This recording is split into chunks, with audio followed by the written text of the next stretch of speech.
before she left. I don't remember where it was, doesn't really matter, but lying on the green grass together, a field, nobody else around.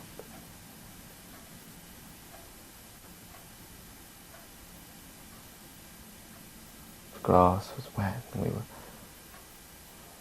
watching the clouds drift by as a slow easterly wind blew them.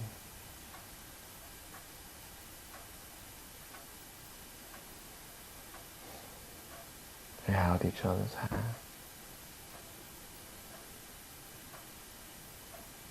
They didn't even look at each other yet.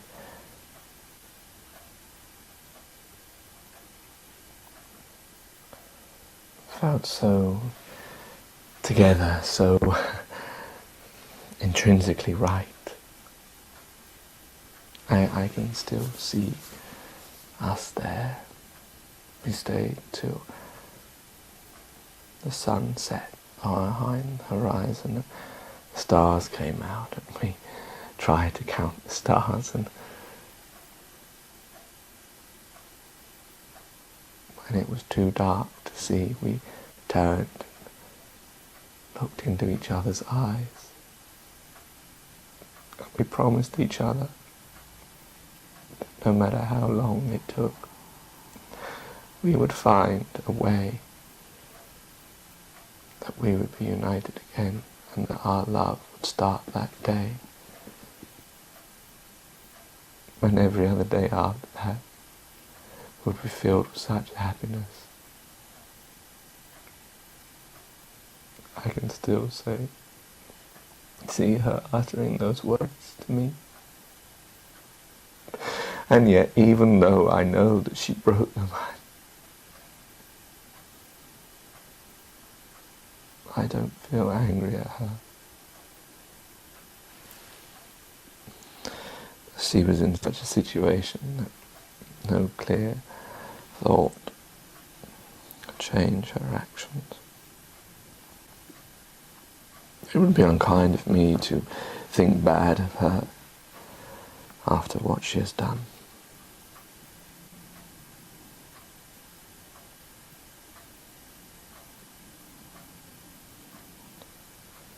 Is this what the rest of my life is going to be about? Just remembering these few moments that we had together.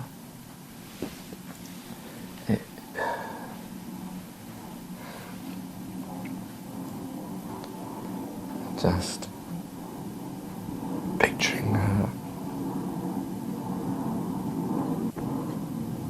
recollecting her words, the way her eyes would meet mine, her gaze, her beautiful smile, is what the rest of my days are going to be like.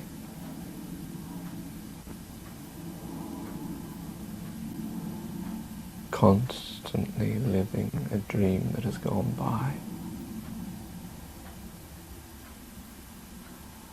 A dream that now can never be.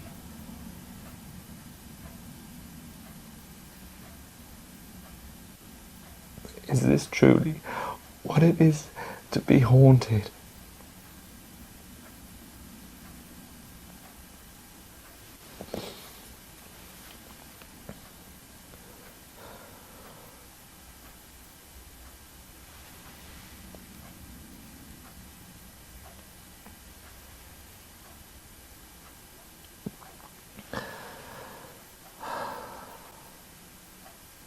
Why?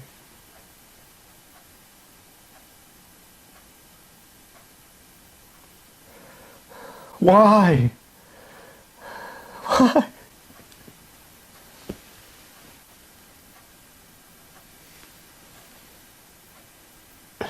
Why did you do this? Why did you sacrifice both our lives like this? Why did she leave me? Leave me to be on my own. Leave me to suffer.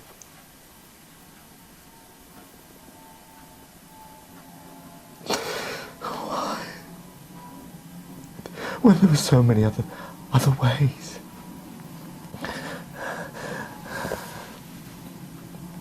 Life has its difficulties. If she had managed to survive that day, then maybe the next, or the one after that, would have held hope, and then she would have been with me, and then our life would have started. But by ending it that day, by giving it,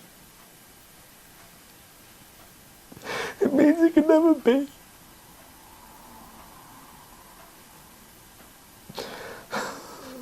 There's nothing, no amount of talking, no amount of dreaming, no amount of thinking that I can do that can bring her back.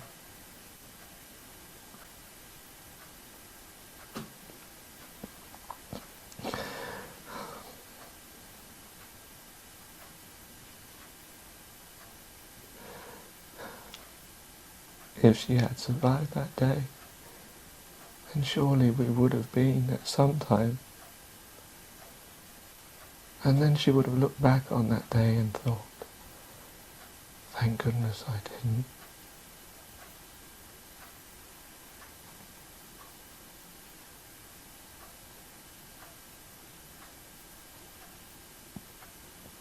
How many times do we rashly do things that we regret and that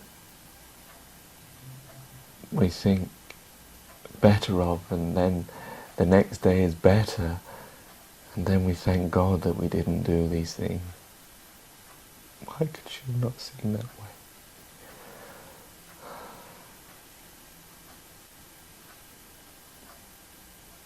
How am I supposed to reconcile it?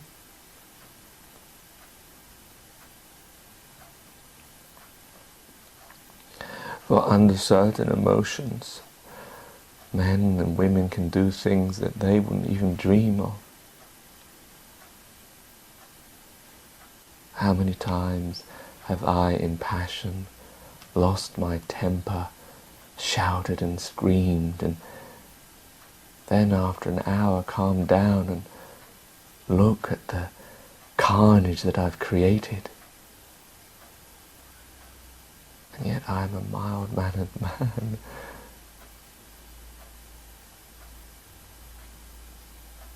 It is as if in those fits of rage chemicals take over which inhibit men and women from thinking as they do normally and act out of character and do the most foolish things.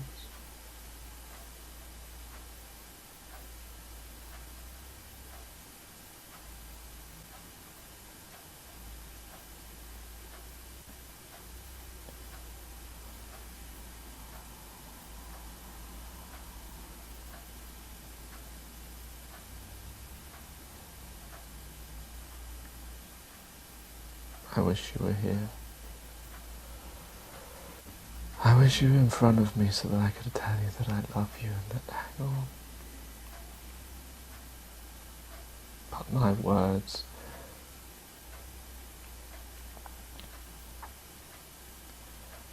were never enough.